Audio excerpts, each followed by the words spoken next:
NSSന്റെ general secretary Sukumaran നായരെ വലിച്ചു കീറി ഒട്ടിച്ചിരിക്കുകയാണ്. ഇതുവരെ സുകുമാരൻ നായർക്കൊപ്പം നിന്ന സുകുമാരൻ നായരുടെ എല്ലാമായ KB ഗണേഷ് കുമാർ.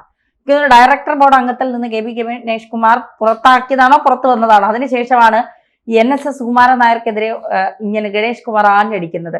ചട്ടമ്പി സ്വാമി ആരാണ് എന്ന് ചോദിച്ചാൽ തിരുവനന്തപുരത്തുള്ള ഏതോ ചട്ടമ്പി ആണെന്ന് വിചാരിച്ചുകൊണ്ടിരിക്കുന്ന ആളാണ് ഇപ്പോഴും സുകുമാരൻ നായർ.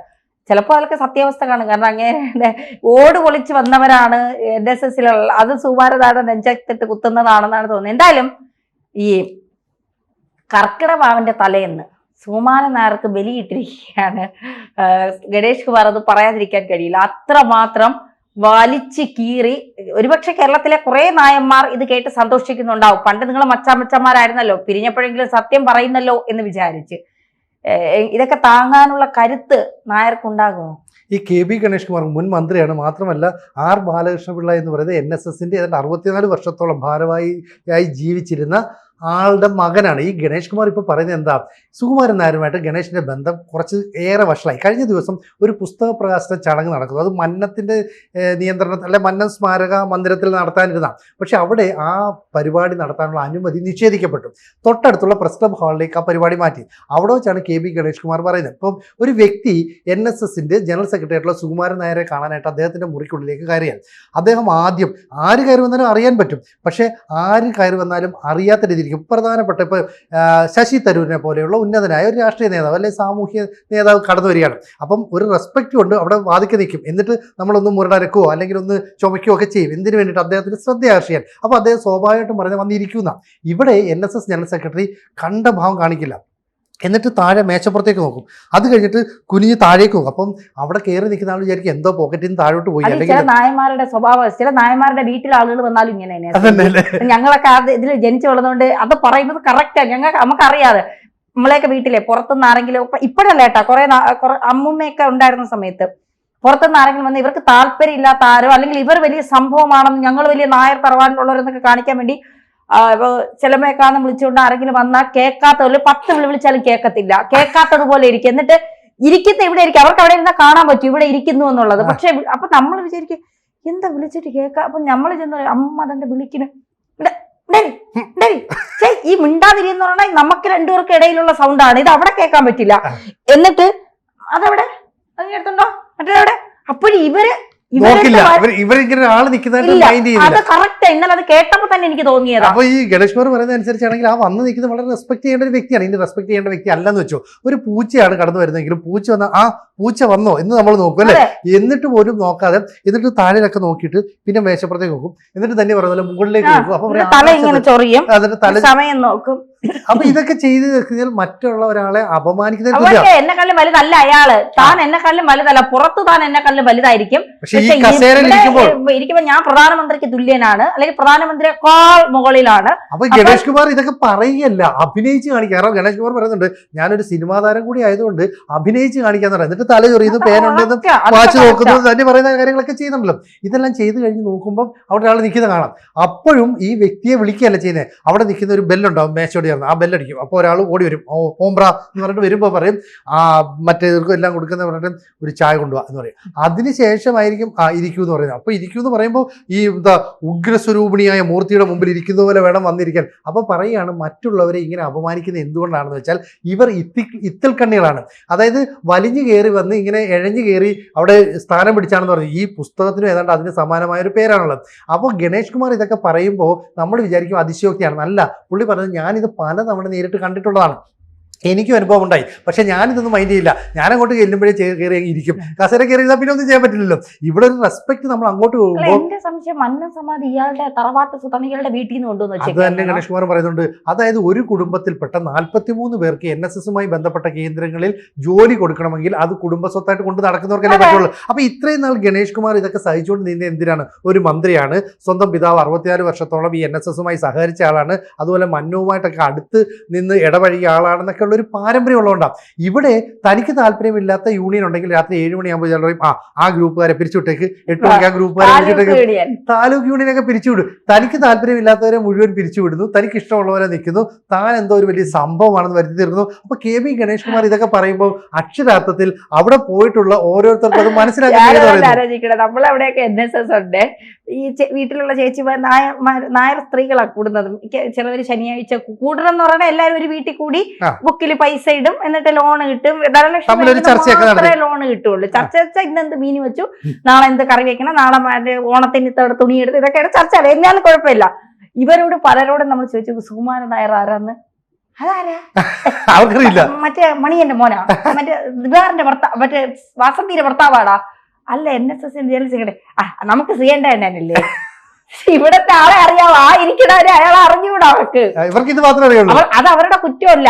ഇയാൾ ആരാണെന്ന് അറിയണമെങ്കിൽ ഇപ്പൊ നമ്മൾ മന്നത്ത് പത്മനാഭനെ അറിയണം. എന്തുകൊണ്ടാണ് മന്നത്ത് പത്മനാഭൻ ആരായിരുന്നു എന്നുള്ളത് ഈ ഇരിക്കുന്നവർക്ക് അറിയാവുന്നു. ഇയാൾ ആരാണെന്നുള്ളത് NSS അറിയേണ്ട ആവശ്യമില്ല, നമുക്കറിയേണ്ട ആവശ്യം, അത് നമ്മൾ അറിയത്തുമില്ല. ഇതാണ് പ്രശ്നം. ഇപ്പൊ അവിടുത്തെ അവിടുത്തെ ഏരിയയിലെ NSS സെക്രട്ടറി അറിയാം, ശ്രീകണ്ഠനാണെന്ന് എല്ലാവർക്കും അറിയാം. അതുപോലെ ഓരോ സ്ഥലത്തെ എല്ലാവർക്കും ഇയാൾ ആരെന്ന് പകുതി ഇങ്ങനെ ചോദിക്കുള്ളൂ. അപ്പൊ മന്നത്ത് പത്മനാഭന്റെ ഒരു പിന്തുടർച്ചക്കാരനാകാൻ യാതൊരു യോഗ്യതയും ഇല്ലാത്ത ആൾ ഓട് പൊളിച്ച് അവിടേക്ക് കയറി വരുന്നു. എന്നിട്ട് അയാൾക്ക് തന്റെ കുടുംബത്തിലുള്ളവർക്ക് മുഴുവൻ ജോലി കൊടുക്കാനും ബാക്കിയുള്ളവരെ പുച്ഛത്തോടെ കാണാനും ശ്രമിക്കുന്നു. അങ്ങനെയുള്ളവരാണോ വേണ്ടത്? ഈ NSSന്റെ നേതൃത്വം മുഴുവൻ മാറണ്ടേ? എല്ലാവർക്കും തുല്യ പരിഗണന കൊടുക്കുന്ന ഒരു നേതൃത്വം തലപ്പത്തേക്ക് വരണ്ടേ? എന്നിട്ട് അവിടുത്തെ ഈ സമുദായത്തിൽപ്പെട്ട ആളുകൾക്ക് കൃത്യമായ നീതിയും ന്യായവും ഒക്കെ ലഭിക്കാവുന്ന രീതിയിലുള്ള ഭരണം നടത്തണ്ടേ? ഇതാണ് KB ഗണേഷ് കുമാർ ചോദിക്കുക. അപ്പൊ എത്രയോ വർഷമായിട്ട് KB ഗണേഷ് കുമാറുമായിട്ട് നല്ല ബന്ധം സ്ഥാപിച്ചിട്ട് പിന്നീട് ഒരു ഘട്ടത്തിൽ തന്നെ ബഹുമാനിച്ചില്ലെന്നോ അല്ലെ തന്നെ ആദരിച്ചില്ലെന്നോ പറഞ്ഞിട്ടായിരിക്കും ഗണേഷ് കുമാറിനെ പോലും പുറത്താക്കുന്നത്. എന്തുകൊണ്ടാണ് VD സതീശൻ ഈ NSSന്റെ തലപ്പത്തിരിക്കുന്നവരെ ബഹുമാനിക്കാത്ത? ഇപ്പൊ കാര്യം വ്യക്തമല്ലേ? പല മുഖ്യമന്ത്രിമാരും പല രാഷ്ട്രീയ നേതാക്കളും പോയി NSSന്റെ മുമ്പിൽ പോയി കുമ്പിടുമ്പോൾ VD സതീശനെ പോലെയുള്ള മുഖ്യമന്ത്രിമാർ അത് ചെയ്തിരുന്നില്ല. എന്നിട്ട് ഈ സുകുമാരൻ നായർ തന്നെ പറഞ്ഞ എന്താ, ഞാൻ 2 തവണ മുഖ്യമന്ത്രിയുടെ പെർമിഷൻ അല്ലെങ്കിൽ ഒരു കൂടിക്കാഴ്ചയ്ക്ക് അനുവാദം ചോദിച്ചിരുന്നു, 2 തവണയും നിരസിക്കപ്പെട്ടു. അപ്പോൾ അങ്ങനെ ചെയ്യുന്നത് അധികാരമുള്ളവരാണ്. എങ്കിൽ NSSന്റെ അധികാരം എനിക്കാണ്. അപ്പോൾ ഒരാൾ വന്ന് നിൽക്കുമ്പോൾ ഡെസ്കെ നോക്കുന്നു, മേശയെ നോക്കുന്നു, അല്ലെ തല എറിയുന്നു, വാചയെ നോക്കുന്നു, ഇതൊക്കെ പറയുന്നത് മറ്റുള്ളവരെ അപമാനിക്കാനാണ്. നിങ്ങൾ കൊടുത്താൽ നാളെ നിങ്ങൾക്കുള്ളതും കിട്ടും എന്നുള്ളൊരു ബോധമുണ്ടെങ്കിൽ ഇതൊക്കെ ചെയ്യുമോ? എന്നും ഈ കസേരയിൽ അള്ളിപ്പിടിച്ചിരിക്കാൻ പറ്റുമോ? ഇതിന്റെ അനന്തരഫലം അനുഭവിക്കുന്നത് പിന്തുടർച്ചക്കാരായ ഈ കുടുംബത്തിൽപ്പെട്ട ഈ സുകുമാരനായരുടെ കുടുംബത്തിൽപ്പെട്ടവരുണ്ടല്ലോ. ഇനി അവിടെ നീതിയുക്തമായ ഒരു തെരഞ്ഞെടുപ്പ് നടക്കുകയും അങ്ങനെയുള്ള ഒരു ഭരണസമിതി അധികാരത്തിൽ വരികയും ചെയ്യുമ്പോൾ ഇതിനെ എല്ലായിടത്തും ദൂരേക്ക് എറിയില്ലേ? അപ്പോൾ എല്ലാ ദിവസവും ഇതിങ്ങനെ ചവിട്ടി പിടിച്ചുകൊണ്ട് എല്ലാ ദിവസവും ഈ കസേരയിൽ അമർന്നിരിക്കാൻ കഴിയുമെന്നുള്ള ഈ സുകുമാരൻ നായരുടെ ധാർഷ്ട്യം, ഈ തോന്നൽ, ഇതൊക്കെ തെറ്റാണെന്നും തിരുത്താൻ തയ്യാറാകണമെന്നും എന്തുകൊണ്ടാണ് ഈ സമുദായത്തിൽപ്പെട്ട ആളുകൾ തീരുമാനിക്കാത്തത്? എനിക്ക് തോന്നുന്നത് ഈ നായന്മാരെ പറയിപ്പിക്കാൻ വേണ്ടി ഉണ്ടായ ഒരുത്തനും നമ്മൾ കേൾക്കില്ല. കുടുംബത്തെ പറയിപ്പിക്കാൻ വേണ്ടി ഉണ്ടായ ഒരുത്തൻ തല തെറിച്ചവൻ എന്നൊക്കെ നമ്മൾ ചില പിള്ളേരെ പറയും. അതുപോലെയാണ് നായന്മാരെ പറയിപ്പിക്കാൻ വേണ്ടി ഉണ്ടായവൻ. സത്യത്തിൽ നമുക്കൊക്കെ ഇതെന്താ ചോര തിളയ്ക്കണം എന്ന് പറയില്ലേ, നമുക്ക് ഈ ജാതി മതം അതൊക്കെ നമുക്ക് മാറ്റി നിർത്താം. പറയുന്നത് എന്താ, നായന്മാരുടെ ക്ഷേമത്തിന് വേണ്ടി പ്രവർത്തിക്കുന്ന സംഘടന, അതാണല്ലോ ഈ NSS. ഈ SNDP എന്ന് പറഞ്ഞാൽ മറ്റേ ഈഴവരുടെ ഈ ജാതി വെച്ചാണല്ലോ ഈ സാമുദായിക സംഘടനകൾ ഉണ്ടായിരിക്കുന്നത്. എനിക്ക് തോന്നുന്നു SNDPയിൽ ഇതിലും ഒരുപാട് കാര്യങ്ങൾ നടക്കുന്നുണ്ട്. അവരുടെ ആളുകൾക്ക് ചെന്ന് പറഞ്ഞാല് എന്ത് സഹായത്തിനും SNDP കൂടെ ഉണ്ടെന്ന് തോന്നുന്നു. ഇത് ഈ പെരുന്നയിലെ ഈ കനകസിംഹാസനത്തിൽ ഇരുന്ന് കറങ്ങുന്ന കസേരയിലിരുന്ന് കറങ്ങി ഞാനാണ് അധികാരം, VD സതീശൻ എന്റെ മുന്നിൽ വന്ന് കുനിഞ്ഞു നിൽക്കണം. പിണറായി കുനിഞ്ഞതുപോലെ VD സതീശൻ കുനിയൂല, ശശി തരൂർ കുനിയുമെന്ന് എനിക്ക് തോന്നുന്നില്ല, സുരേഷ് ഗോപി കുനിയുമെന്ന് എനിക്ക് തോന്നുന്നില്ല. ഉപരാഷ്ട്രപതിയെ പോലും വരച്ച വരയെ നിർത്താൻ നോക്കി. അങ്ങേര് നിയമം നേരെ ഉപയോഗിച്ചിരുന്നെങ്കിൽ ഇന്ന് ആ കനകസിംഹാസനത്തിൽ ഇരിക്കാൻ പറ്റൂലായിരുന്നു. ഈ കറങ്ങൽ ആര് മന്ന സമാധിയിൽ വന്നാലും അനുമതി കൊടുക്കില്ല. അനുമതി കൊടുക്കാതിരിക്കുക ഇയാളുടെ കുടുംബസ്വത്താണോ മന്ന സമാധി? മന്നത്ത് പത്മനാഭൻ ആരാ? ഇയാളുടെ കുടുംബത്തിൽ നിന്ന് എടുത്തോണ്ടെന്ന് ആരെങ്കിലും ആണോ? പണ്ട് ചായയും വടയും കൊടുക്കാൻ വേണ്ടി അവിടുത്തെ പടികൾ കയറി ഇറങ്ങി പിന്നെ അധികാരം പിടിച്ചെടുക്കുക. ചില രാഷ്ട്രീയക്കാര് പലതുമൊക്കെ ചെയ്ത് പിന്നെ അധികാരം പിടിച്ചെടുത്തതുപോലെ NSSന്റെ അധികാരം പിടിച്ചെടുത്തു എന്ന് പറഞ്ഞ് ഉള്ള ആള് NSSനെ ഭരിച്ചുകൊണ്ട് അങ്ങനെ ഇരിക്കാതെ മാറി മറിയും. രാജഭരണത്തിൽ നിന്ന് ജനകീയമായ ഭരണത്തിലേക്ക് കേരളം വന്നില്ലേ? പിന്നെയാണ് അവർ സുകുമാരൻ നായരുടെ കയ്യിൽ നിന്ന് ജനാധിപത്യ രീതിയിലേക്ക് പിന്നെ NSS വരാനുള്ള കാലതാമസം. സുകുമാരൻ നായർ ഇപ്പോഴും പഴയ നായന്മാര് അങ്ങനെയുണ്ട്.